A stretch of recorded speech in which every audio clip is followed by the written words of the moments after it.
Strategic Affairs, Examined Honestly. I'm Dr. Naim Tahir Baig. Here is the most counterintuitive thing about the war that just ended between the United States and Iran. The 4 months of fighting actually solved the problem that started it, and the peace deal that stopped the fighting quietly installed a worse one in its place. That's not a paradox for effect. It's a specific, technical claim from bargaining theory, and by the end of this video you'll be able to test it yourself.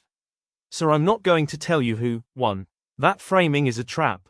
Instead I'll give you a framework, 3 ideas from strategic studies, and then run the evidence through it, in the open, including the evidence against my own conclusion. From Operation Epic Fury to Versailles, coercion, commitment, and the 2026 US-Iran settlement. 5 moves. 1. The war in 4 months, how a decapitation strike became a signing ceremony. 2. The framework, kept deliberately short. 3. What the agreement actually says, read from the released text. 4. The ledger, who gained, who lost, scored against a stated method. And 5. The forecast, a calibrated estimate of whether this holds. A word on standards, because this is a research channel. Everything load-bearing is tied to a named source, the released text, World Bank and Pentagon figures, casualties from national authorities. Where I give you my own judgment, I'll mark it on screen. Forecasts carry a gold, projected, tag. Contested claims carry a red, not confirmed, tag. Facts carry no tag. February 28, 2026. A joint US-Israeli air campaign, Operation Epic Fury, strikes Iran's nuclear and military infrastructure and kills Supreme Leader Ali Khamenei on day 1. This is an attempt at decapitation. Iran's answer is asymmetric and fast. Hundreds of ballistic missiles, thousands of drones, and then the move that globalizes the war. In early March, Iran closes the Strait of Hormuz, the channel for roughly a fifth of the world's oil. The diplomacy lurched and failed repeatedly. A US 15-point demand to dismantle Iran's nuclear program, rejected. A Pakistan-brokered 2-week ceasefire on April 8, collapsed within hours. The Islamabad talks failed on the 12th, and Washington answered with a naval blockade. And yet, after 4 months of attrition, the two sides signed at the Palace of Versailles on June 17. So the first puzzle is simply this: how did unconditional surrender become a negotiated compromise? For that, we need the framework. This single line is why the whole planet had a stake in the outcome. Brent crude moved from about $70 a barrel before the war to a peak near $130 when Hormuz closed.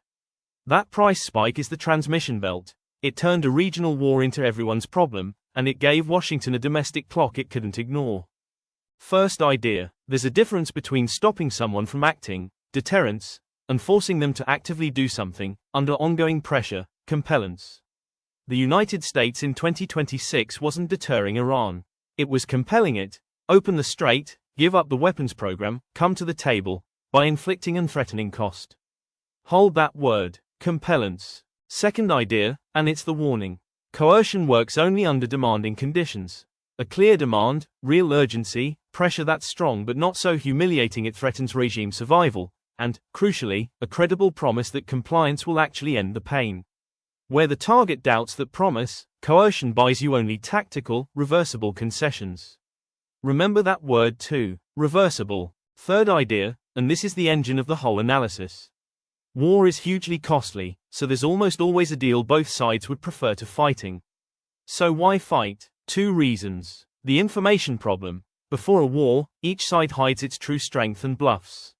Fighting strips the bluff away, it reveals who can really do what. That problem, war solves. The commitment problem is the dangerous one. Even when both sides know the deal, can they credibly promise to honor it tomorrow, when power is shifting and no one enforces it? Often they can't, and that problem, fighting does not solve. By June, the bluffing was over. America had learned it could devastate Iran but not force surrender. Iran had learned it could close Hormuz and survive but not win. That mutual revelation is why a deal became possible. Keep this split on screen in your mind as we read the text, because the deal solves the first problem and leaves the second one wide open. The agreement is 14 points, in 5 clusters. Hostilities end on all fronts. Hormuz reopens, but read the wording, with no charge for 60 days only. Iran reaffirms it will not develop nuclear weapons and accepts on-site downblending of enriched material under international inspection. The United States lifts sanctions on a schedule, releases frozen assets, and pledges, with partners, at least $300 billion for reconstruction. And pending a final deal, everything freezes, on a 60-day clock. Two features matter. It's interim and revocable, 60 days, extendable, backed by a presidential warning to, quote, go back to bombing. And it defers every genuinely hard question, enrichment, the permanent status of Hormuz, sanctions sequencing, to talks that have barely begun. Here's a detail a close reading catches. The agreement has no agreed name. Washington calls it the Versailles Memorandum, after the palace, a great power peace on the stronger side's terms. Tehran calls it the Islamabad Understanding, after the mediation, a deal between sovereign equals. Same document, two incompatible stories of who prevailed. The naming fight is the who won question, in miniature. Now let me model something, because intellectual honesty is the whole point of this channel. In an earlier draft of my own analysis, I argued the deal was deliberately vague about Lebanon. I went back to the released text, and I was wrong. Point 1 expressly covers all fronts, including in Lebanon, and guarantees Lebanese sovereignty. So the Lebanon problem is not a drafting silence. It's a compliance problem, continued operations that one side treats as violations. The words are clear, whether anyone obeys them is the risk. That distinction will matter in the forecast, and I'd rather correct it out loud than quietly. Before anyone talks about winning, look at the cost. Iran reported more than 3,300 dead through state media, and that figure is a state claim, not independently confirmed. External estimates run higher. Lebanon, over 3,800 as the Hezbollah front reignited.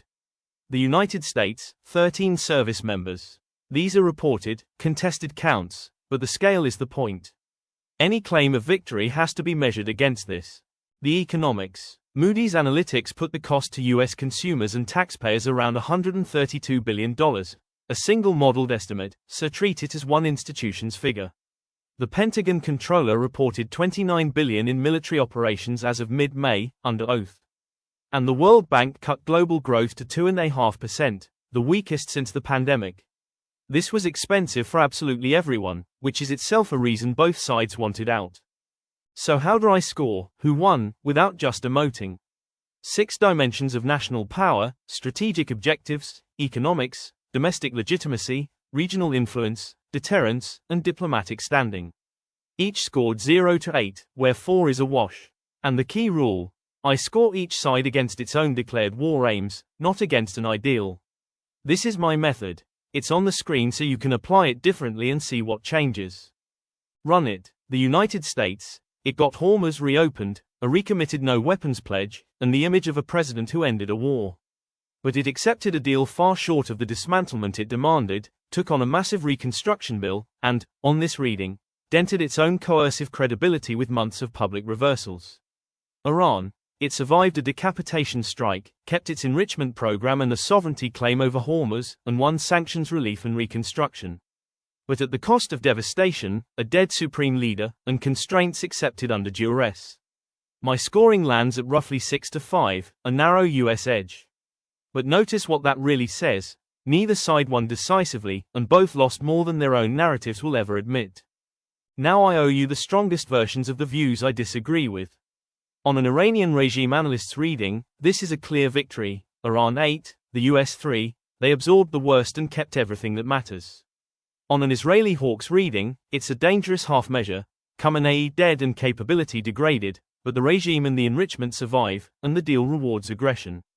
On a US administration official's reading, it's a decisive American win. The straits open, oil's flowing, Iran renounced weapons, and force is still on the table. Each reading is internally coherent, but each survives only by ignoring one dimension. The regime analyst ignores the devastation. The hawk ignores that Compellence dismantled nothing. The official ignores that every concession is reversible. My balanced call holds precisely because it refuses to let any one dimension dominate. And here's the beat I insist on: the case against my own thesis. 3 honest challenges. 1. Maybe this is how durable peace begins. The research on ceasefire chains shows that a string of failed pauses often precedes a lasting one.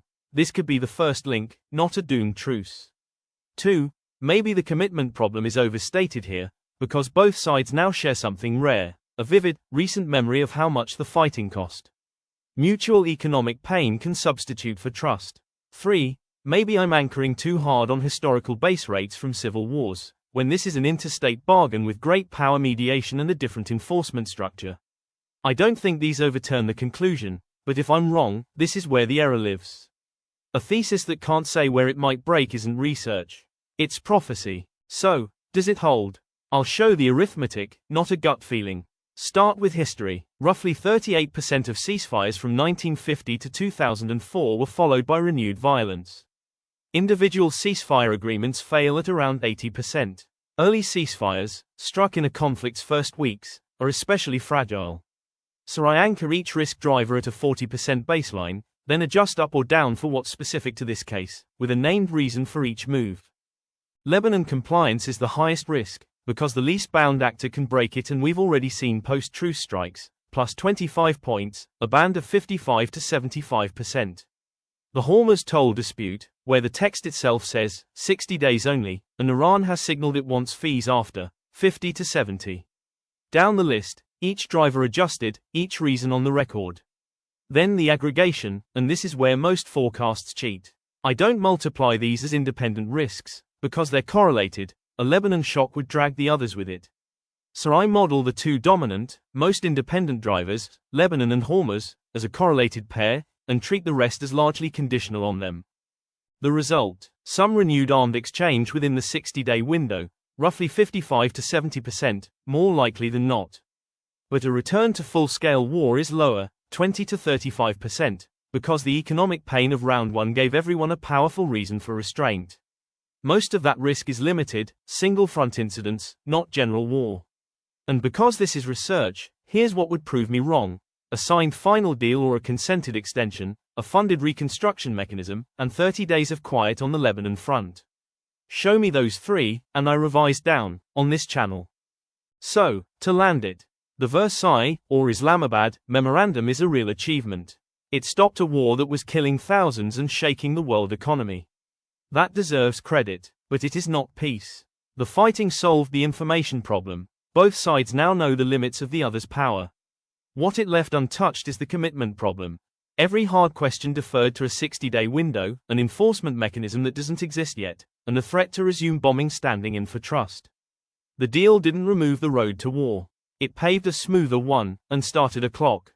If this was useful, the full paper and every source are linked below, and I'd genuinely like to know where you'd score the ledger differently. That's the conversation worth having. I'm Dr. Naim Tahir Baig.